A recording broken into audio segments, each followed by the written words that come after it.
I am still working on Andrea getting the help that she needs to heal as a little girl.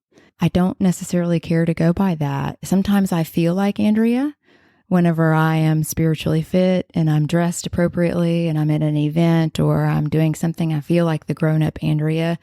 But other times Andy is who I am all the time. Not to say that I have these different personalities, if you can understand where I'm going. But I think all of us are sort of like Russian nesting dolls. So there's a 5-year-old me in here, 15, 20-year-old, 25-year-old me. And Andrea is probably about 12. So we're working on her.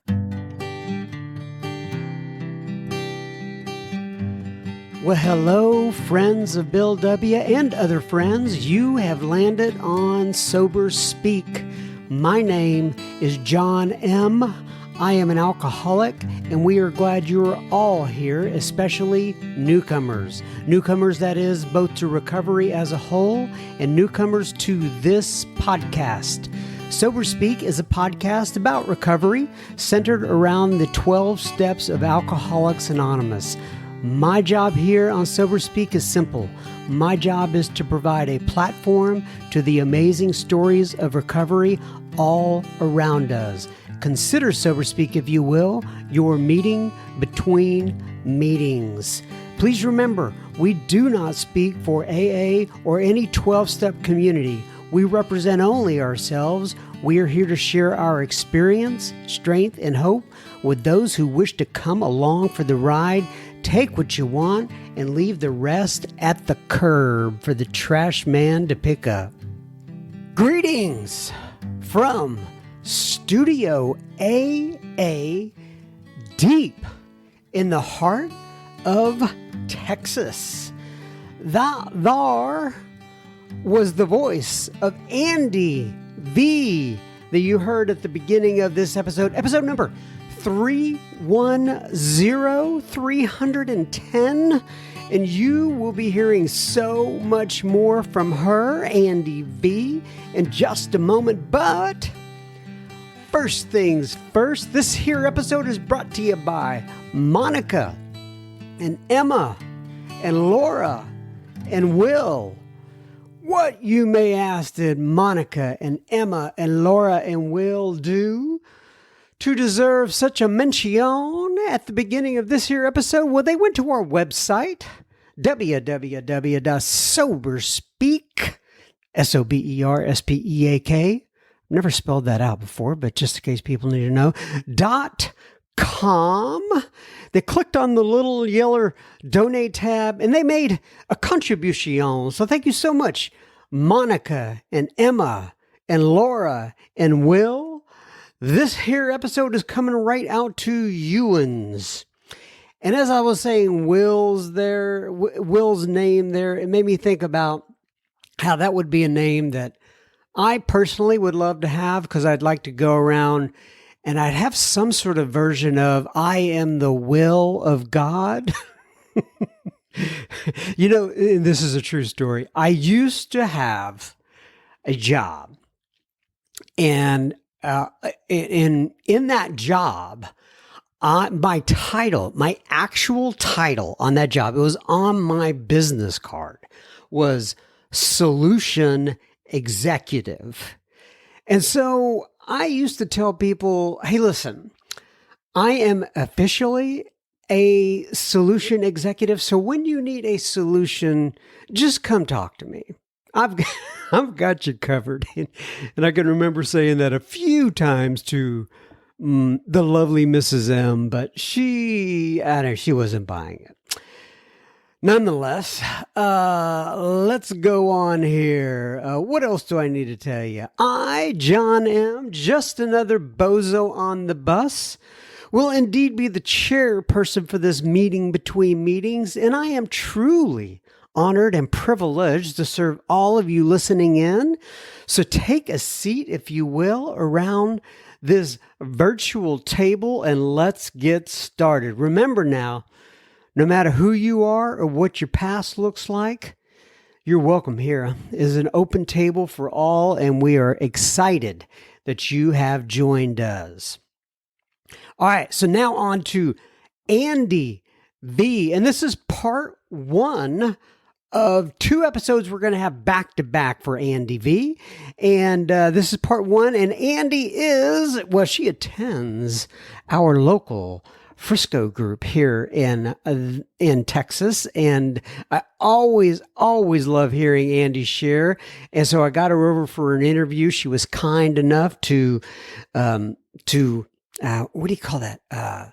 Appease me she was kind enough to come on over and record a couple of sessions with me, and I'm very grateful for that. And as you heard at the beginning of the clip, or as you heard the beginning clip at the beginning of this episode, on the clip at the beginning of this episode, I am so sorry. Andi is still working on Andrea, and we're going to discuss that during the podcast, and we're also going to discuss sex as it relates to the 12 steps of Alcoholics Anonymous and what we keep hidden, the secrets, and when we shouldn't keep those secrets hidden. Therapy, we talk about therapy. We talk about trauma, eating disorders, being the black sheep of the family, and much, much more. I know you are going to enjoy this one, and you're going to want to tune in next week for part 2 of Andi's interview. So, everybody, we will have plenty listener feedback at the end of this episode. Enjoy, Andi. Okay, everybody. So today we are sitting here. I've been really, really looking forward to this interview. She goes to my home group, and I absolutely love her. I'm going to go ahead, Andi, and have you introduce yourself and give your sobriety date, if you will, please, and tell people where you live on this planet of ours. Sure. Hey, I'm Andi, alcoholic. My sobriety date's March 13, 2009. And I live in Coppell currently, just north of Dallas-Fort Worth Airport. I'm from Arlington, but I live there, so I can easily get to the airport and travel, and I commute up to Frisco to the groups up here. Well, yeah, I didn't know that until we just started. So you live in Coppell, but you come to Frisco, which is a decent little hike. Yeah. And how did you end up making that pick, if you will? You know, I started in Arlington. My home group was in Arlington, and my sponsor, I've been with her for the last 12 years. My late sponsor was of the same mind, and they both have told me that you need to visit other groups because one day yours may fold and you need to be of service elsewhere sometimes. And also you need to hear other voices. So I've always traveled around the Metroplex or when I've traveled for work, but I hadn't yet been to Frisco. When I left Arlington and moved to the Grapevine area and then over to Coppell, I started going to Carrollton during COVID. And my home group split in Arlington because I was going back towards my home group periodically and staying an active member over there as best I could. And then the Carrollton group at that time didn't have a lot of women. And just because it was COVID and it was a weird environment. So I found myself over at Preston for a while, about a year and a half. And, I don't know what it was, but I prayed and asked God for me to find a foothold where I could be of service. And I didn't feel like it was there. And so I just took a left and came north, and I found myself in Frisco. Well, Frisco is very fortunate to have you. It's been a blessing to have you in that group. I can say that. And I guess I can't literally speak for the group, but I can tell you, I know everybody there just absolutely loves you being there. Thank so you. I'm glad you ended up there. And speaking of the Carrollton group, you actually know my sponsor. His name is Bob L. I guess you met him going to meetings at Yeah, I actually I don't know, it's probably been 10 years ago, and I got one of my first air quote real jobs in sobriety. I was working in North Dallas and acting like I knew what I was doing for a living, and I needed a meeting, and I would come straight across from Addison directly over Beltline, and I found Carrollton years ago, I guess now about 10 or 11 years ago, and then I knew where they were. So it's only really about 6 minutes from my home, and I still pop over there sometimes on Tuesdays or Thursdays. Yeah. And actually, I just gave a talk. Yeah, I was really honored and pleased that Bob asked me. Yeah, he told me about that. But he didn't tell me about the part, I guess, where y'all were in the kitchen or something like that. And we'll get into this in a little bit, but he thought, what was his impression of you again? He goes, well, here, I thought you were just some rich little rehab girl out of Arlington that had her stuff together, and you show up over here and, whoa, yeah, that isn't the case. And I said, no, sir, it's not. Well, that's part of why we're here That's today. funny. He's a funny guy too. And this is another thing. It's completely off topic, and this is how I go. I believe I heard you say in a meeting, because I just happened when you kind of shifted there while you're sitting across from me, you have tattoos. And I could have sworn you said that you did not get any of those tattoos until after you got sober. Is that right? I didn't get any of the traveling tattoos. I have pieces of the places to which I've traveled. Wait, okay. What are okay? They're traveling tattoos. So does that mean you get them when you're at that place, or you? No way, because some of them are third world. So no. What I do, I've had a couple of tattoos when the unfortunate had too many drinks and was a soup sandwich falling into the chair of the artist, and come out with the frog hanging on a reed, and what is that? Or somebody's initials. I don't even those good ones. So I've had those covered and some removed, but over the years, by the grace of God and the help of, others like me, I've been able to put together time at a job where I get time off, and I don't have any children, and I just have myself and cats. I'm a sole supporter. So I travel a lot when I can. And what I do is I take photos. I try to capture, like an image viewer, like when we were kids, those image viewers, those red little things we clicked and could see an image.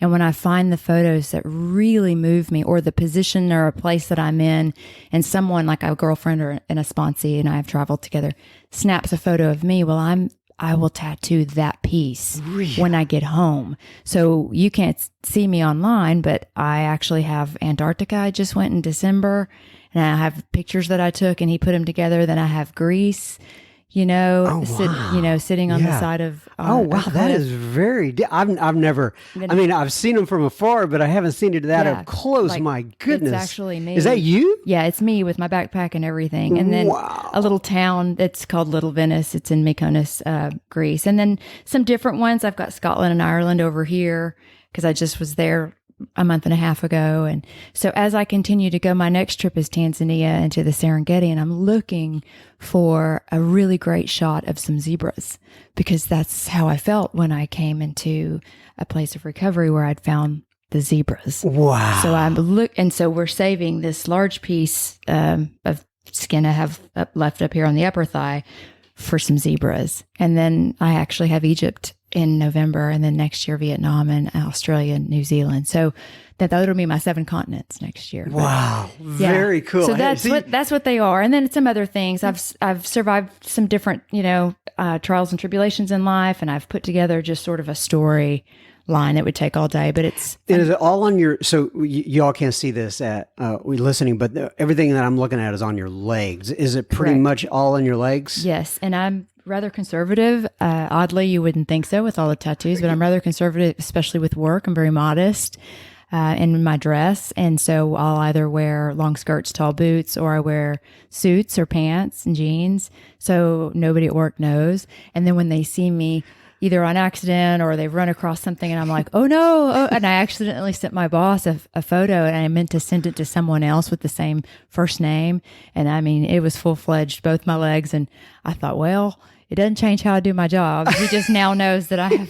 They used to be socks, but now they're stockings, is what they call them. They're not sleeves. Because sleeves are on the arms. Yeah. But no, I don't have them anywhere else, and I won't go up because I can cover my legs easily. Right. Which I can cover the arms, but it's so hot in Texas. Yeah.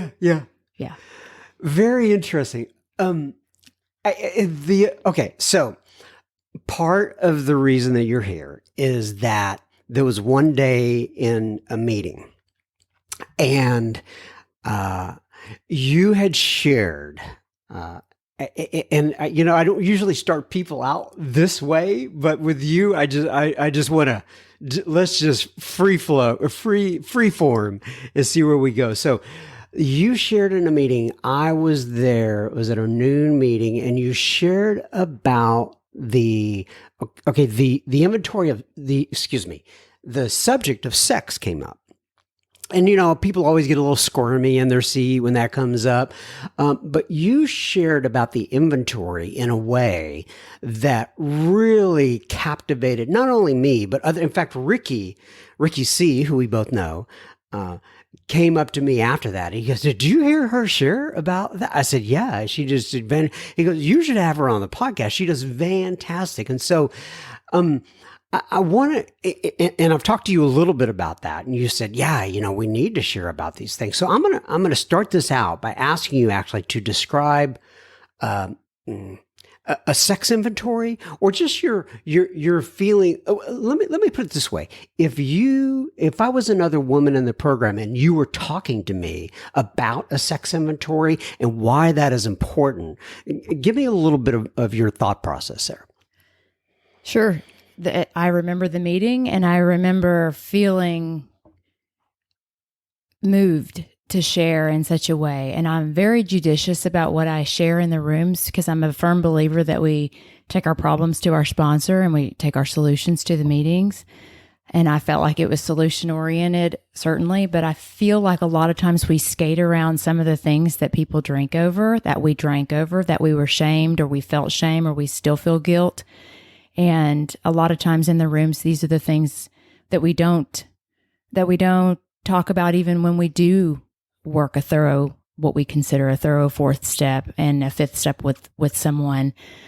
I survived sexual abuse at a young age, sexual violence in high school, domestic violence, was held hostage and beaten and in a home and kept there for a while, and finally escaped that, and then found another relationship, and then he would be the guy on the white horse, and this is in my 20s, and the guy on the white horse was really a good guy, and then that man shot himself in the head in my bedroom, and I was there. So you layer all this trauma on top of trauma after trauma, and you don't ever talk about it, because who are you going to share this with in the world, right? And then you come into a room full of folks similar to us with good motives. And then in the privacy of a fourth step with a confidant, I was able to write some of these things down and realize that, when we do the columns of the fourth step, the big book especially tells us when we do the sex inventory that we get to choose a new ideal of a relationship. We've worked through the four steps. So now we actually get to choose what our relationship can look like. We have an ideal. I think they use the word ideal as opposed to idea. And so my thought process in that meeting was, these are the things that we drink over. These are the things that we don't share about. These are the sick and suffering alcoholics in and out of the rooms of recovery. There are people who, and even myself, didn't tell it all. I actually sponsor a man, and that's not very common. And I sponsor a man, and I'll just take a little segue here, not a rabbit hole. I sat down with an individual years ago, and he told me some things, whether related to this or something else, but he had never told anybody. But he continued and continued and continued to relapse over the years, and he couldn't ever stay sober. And he had a male sponsor and whatever, but we've been friends for 14 years, for the length of my sobriety. I carried a meeting into treatment, and he was there. But he and I sat together, and he told me some things that had happened, good, bad, and different, related to this topic, maybe not completely, and he's not drank again. So sometimes it's just what we keep hidden, and it becomes this burr, it's like in our side, and then it festers and festers, and then we insulate against it, and we never get honest. And so when we were in that meeting and people were just kind of skating the topic of, the fourth step, and then we do this column, and we do this column, and this and that, and they always jump from 4 to 9. It's like we go from 4 to either 4 to 5 or like 4 or 5, and then we skip over to 9 and the amends, and it's I try to live in 4 through 9 today. I try to always live in 4 through 9 because I need to see my part. But when it comes to sex inventory, I know what I survived. I know what I did when I was drinking. A lot of things I'm not proud of. Alcohol took me to places that, a girl like me growing up blue collar and going to church all the times the doors were open, I wasn't supposed to be that girl. But when I came in here into these safe places and I got with a woman I could trust, I needed to purge, and I needed to tell her, and I needed to cry, and I needed to cleanse. And I go to therapy, and some of this stuff is sincerely the PTSD that I live with today that I've tried to work through most of, but it still comes up. And I continue to do inventories today, but not about those old things, but the things that I'm still carrying, or some of the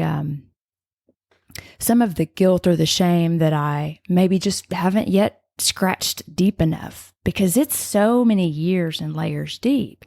So when we sit in these rooms and we just lightly talk about these topics, and I remember that day, I remember actually about 4 men reached out to me via Facebook Messenger. Out of respect, they don't have my phone number, right? So, and some of them aren't my friends on Facebook. And they just said, you really moved me by what you shared. And some of them said, I feel exactly like what you said. There are some things I'm so shameful of that happened to me. And I think that that's where it's important that even in a room full of others like us, I don't think we need to share the details always, because that's not the place to do it. But it's important that we share and scratch a little deeper than just the generic canned 4-step, what we do, and this is how we do it. So that's perfect. That's where I went with that. Yeah, it was moving. Like I said, I still remember it. It was just one of those things. I mean, you just shared for, I don't know, 3, 4, 5 minutes at the most, but it was captivating. So let me back up now. Okay, you grew up in Arlington. I did. Right, and for those of you who don't know, Arlington is a suburb of Dallas. Tell me a little bit about your upbringing. I remember some of it, but not all of it. So, and did I mention already that I saw you speak at the at our group? Oh, so she's going, yeah, she's trying to save me. Yeah, no, it's fine. It's fine. You know, we have lives and jobs, and it's funny that the more I've got going on in my world, it seems like the more I forget little things sometimes. I actually grew up in Arlington, and it's between Dallas and Fort Worth. And it's funny, my mom always will say, because I travel a lot, and as our family have folks around different states will say, oh yeah, y'all are in Dallas. And she was always the one to say, no, we're in Arlington, because it was the bedroom community, you know, between the two at one time. And now it's the mecca of entertainment where the stadiums and all the things are, right? So I grew up there, and then my father and my mother are both just very normal blue collar workers. My mom worked at the college for 35 years there, UTA. And then she went part-time for probably 10 years after that. My father worked for the city of Arlington, and just was just a regular Joe, you know, and we had a normal family life. Brothers, sisters? I have a sister that I was raised with in our household, and my father had 2 sons from a previous marriage. They were older. And, you know, unfortunately, my eldest brother was murdered by a woman in the disease. His wife murdered him. And okay, so let's tell me a little bit more about that. Yeah. And when that happened. I mean, were you sober? Were you not sober? I was sober, and my brother and I were trying to develop a relationship because, again, he's quite a bit older. I would say 15 to 18 years between the two. The two brothers were 15 and 18 years older than me. And I was trying to develop a relationship through my 20s and 30s with them, but I was still drinking in my 20s and very early 30s. And so I wasn't, you know, it was never making much sense, or we weren't getting together to do anything. It was phone calls and 3 drinks in or 5 drinks in and just kind of slurred conversations. And so the eldest brother, he was married in the military, 33 years active military. His wife was using methamphetamines. He did not know that. He came back from his last tour, and unfortunately, she used his .45 and shot him. And it could turn into a Lifetime movie right away. It's unfortunate. Wrapped him in plastic, dragged him in the back of the house, the whole thing. The sheriff came, the Texas Rangers took over the case, the military came in, they couldn't find him. He had been number 1 for 33 years, never absent and never late for work. And all of a sudden, 3 days in a row, he's missing. It was a horrible story. And she was in the front of the house using meth while he was in the back. Yes. So how did you find out about this? So he went missing. And so the family started talking, like, has anybody seen, has anybody heard from? And I was in college. When I got sober, I went back to school about a year and a half, almost 2 years into sobriety. I got the gumption and the nerve to apply for school. So I was going to UTA, and then we got the word that the day that it was an 8 a.m. proctored test at the college for an online course, which was awful on a Saturday, an 8 a.m. algebra test, which, I had a tutor and it was awful. And I just hate math. And it's funny how much I use it today. But that morning on my way to the 8 a.m. exam, they said they found him. And he had finally been found after 3 or 4 days. And I, at that time I was nearly done. So that was 2012. So I was nearly done with school there. Well, I was halfway. I graduated in 2013 and then went on to get my MBA after that. The younger of the two brothers, the younger of the two elder brothers, he died almost 5 years ago. Or it was just 5 years, I think. He just didn't take care of himself, unfortunately, and didn't live a very healthy lifestyle. We used to drink together. He bought me my first beers when I was younger, 13, 14. He's kind of part of my story. We looked alike, talked alike. He was a lot like my father. And unfortunately, he just got very ill and didn't take care of himself. And it was a pre-COVID thing, but it looked just like it from a lung dysfunction. And basically, his body shut down and he died. How old was he again? He was only 51. Wow. Yeah.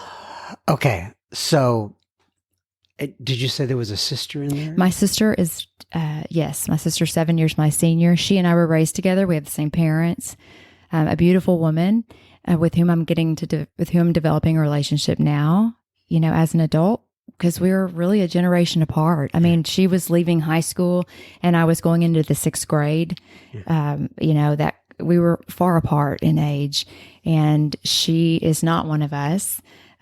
With the cups, I think we all have our hangups, but she is a beautiful woman with a husband and a son, and we have a pretty good relationship. She started to want to travel with me a little bit.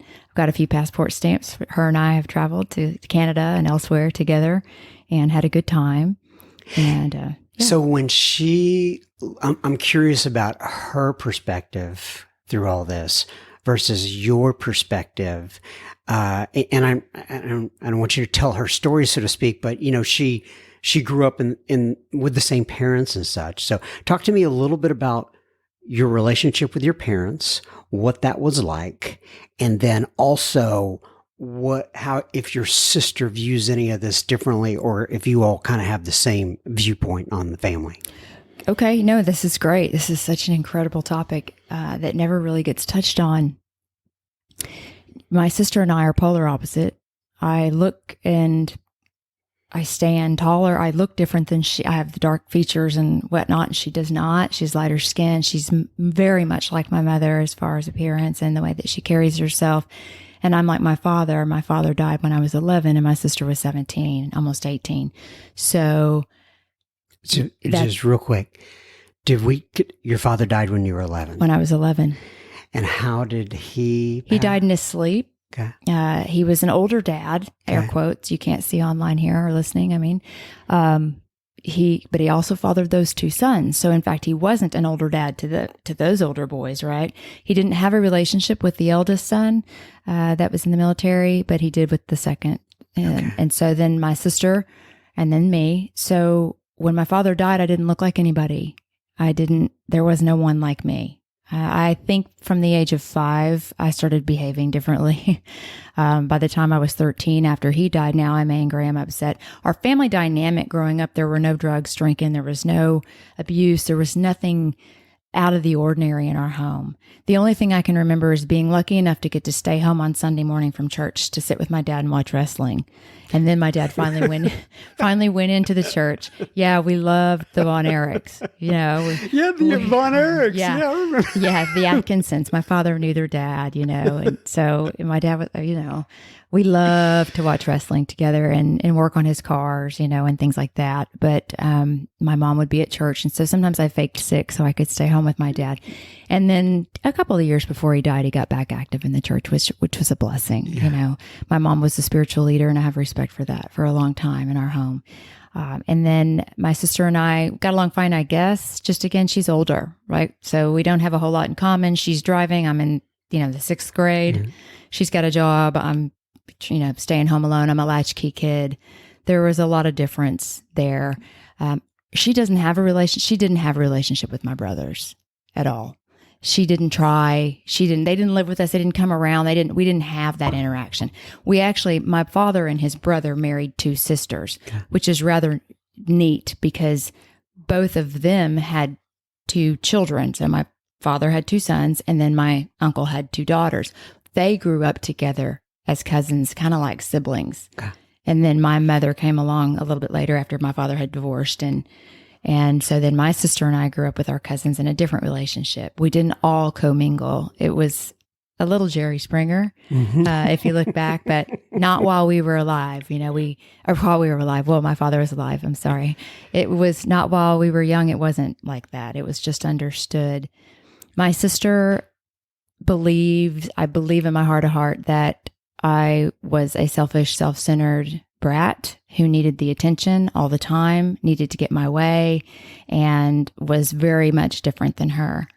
And I was just not her friend. She didn't care much at all for me. I was just a brat. And then as I aged and continued to drink, I think she pitied me. I think she felt sorry for me. I don't want to speak for her, but I think there was judgmentalism and maybe a titch of self-righteousness and moving a different path and staying in the church and staying in that sort of, lineage or that line with my mother where I went to took a right and went over here and did this. I was already sinning by the time I was 6. So I was already on my own, doing my own thing. Then I lost my father, the only creature on the planet I thought I looked like, act like, spoke like, my only pal in the family, until I met my brother. And my brother looked like my father. And I started spending time with the younger of the two, Dale.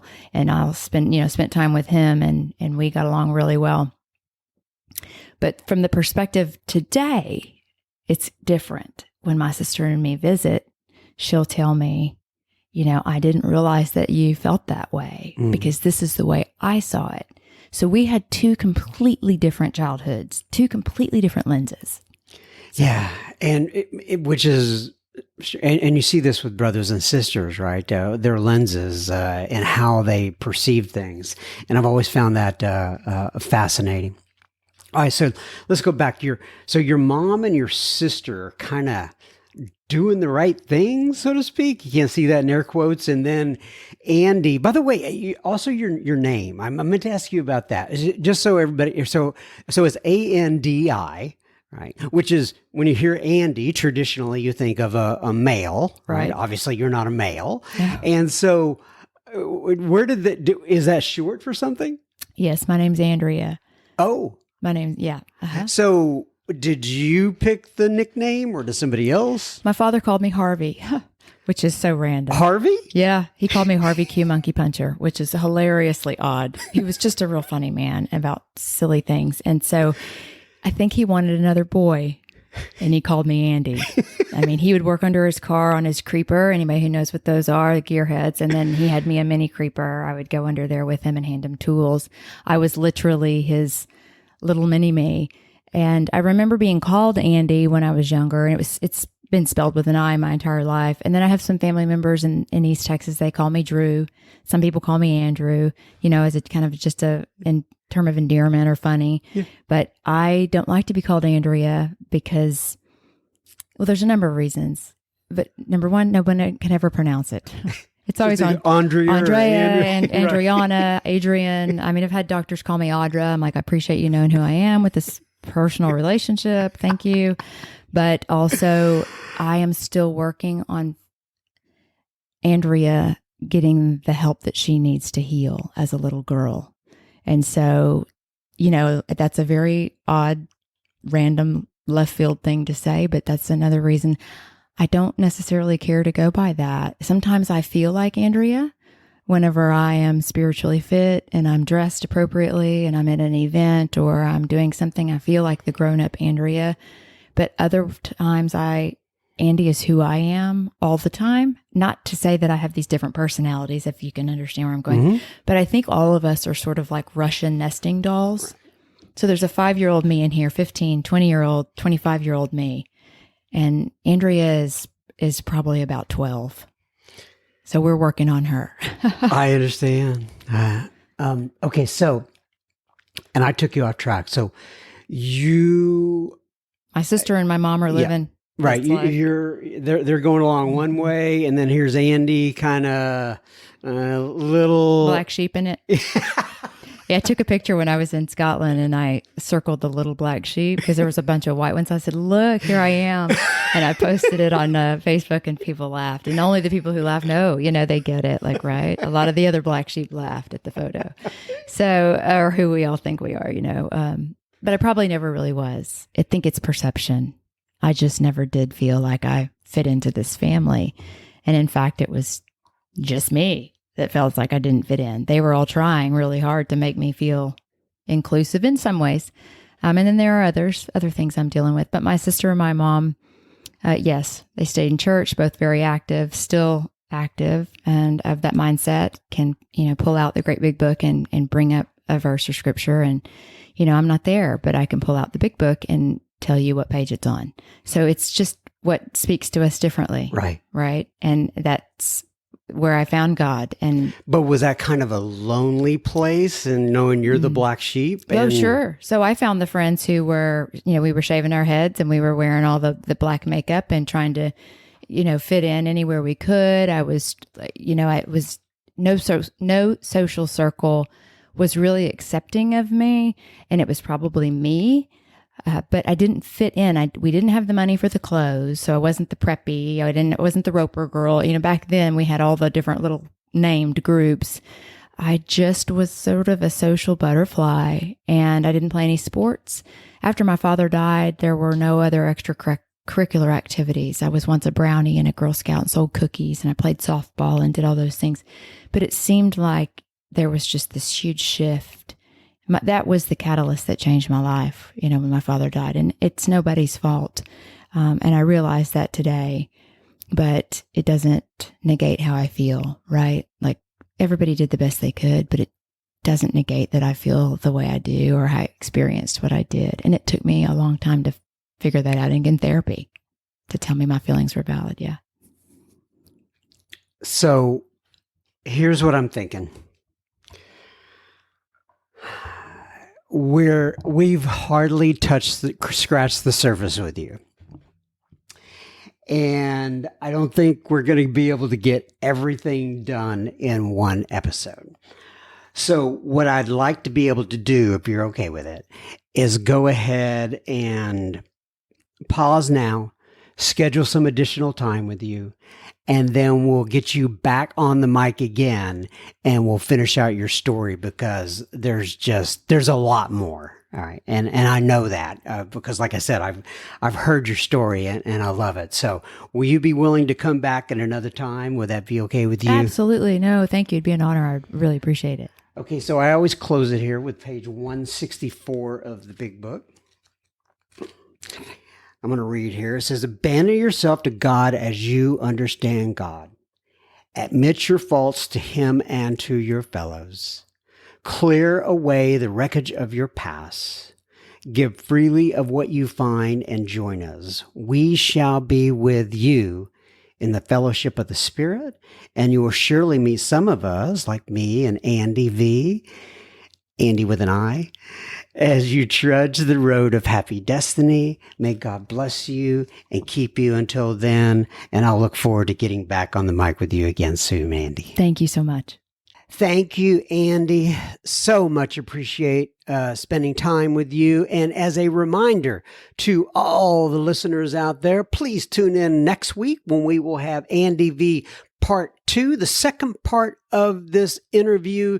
You don't want to miss that. Now, remember, folks, we do not want you sharing your STD. We do not want you sharing your toothbrush. We do not want you sharing your gossip, but we would love for you to share this episode with a friend or family member. It may be just what they need today. So take your device, hit the pause button, and share that episode on over there with them. And once again, we'll have Andi back next week for part 2. Now on to a little bit of listener feedback. And before I get into the listener feedback, as a reminder, we have our good friend Mike out in Tempe, Arizona, who has volunteered to receive written letters for those of you who hear this and are unable to write an email and send it off, or you uh or you I'm having a hard time speaking today, and I noticed that on the introduction as well. And I want to tell you, I go through a little pregame here before I start, and today my pregame was I just kind of was sniffing some. Well, I do a little prayer first, right? I held my hands up way high in the air, and then I just asked God to guide me and stuff. And part of my pregame also is. A lot of times I'll use essential oils just to kind of wake me up, if you will. And one of those oils that I use is peppermint oil. And I used that peppermint oil today, but maybe I should have used a little bit more. Nonetheless, we have our friend Mike out in Tempe, Arizona, who has graciously volunteered to receive written letters. And this started because Mike was an inmate himself. And what he realized is that he could listen to some of these episodes, but he could not email in like a lot of people were emailing in. And he said that that he would volunteer to receive letters. Now, I think most of the letters that he has received thus far have been from inmates. However, there are others who just want to write in and have some communication. And Mike has gracefully agreed to receive those letters. So if you want to write in a physical letter, write to Sober Speak. And this is at 1962 East Apache Boulevard. Apache is Apache Boulevard, and that's P.O. Box 7925, and that's in Tempe, Arizona, Tempe, Arizona, zip code 85281, and Mike will receive your letters and communicate back with you. So we're so grateful to Mike that he does that. So thank you, Mike. Appreciate it. And now, on to some listener feedback. Paul writes in, and Paul, well, just happens that Paul is another gentleman that helps us within this little Sober Speak team that we have here by reaching out to inmates that reach out to us via the Securus system is what it's called. And it's basically just an email system. And Paul has been gracious enough to, with his time, to communicate with the inmates that reach out. But anyway, he says, "Hi, John. I hope you're doing well. I keep meeting people here in Dallas that know you and who also listen to and benefit from your podcast. I really appreciated Alan B's recent interview, and I think it is great that you included someone with so much sobriety experience who is going through a difficult time." Yeah, and if you haven't heard that, that's episode number 307.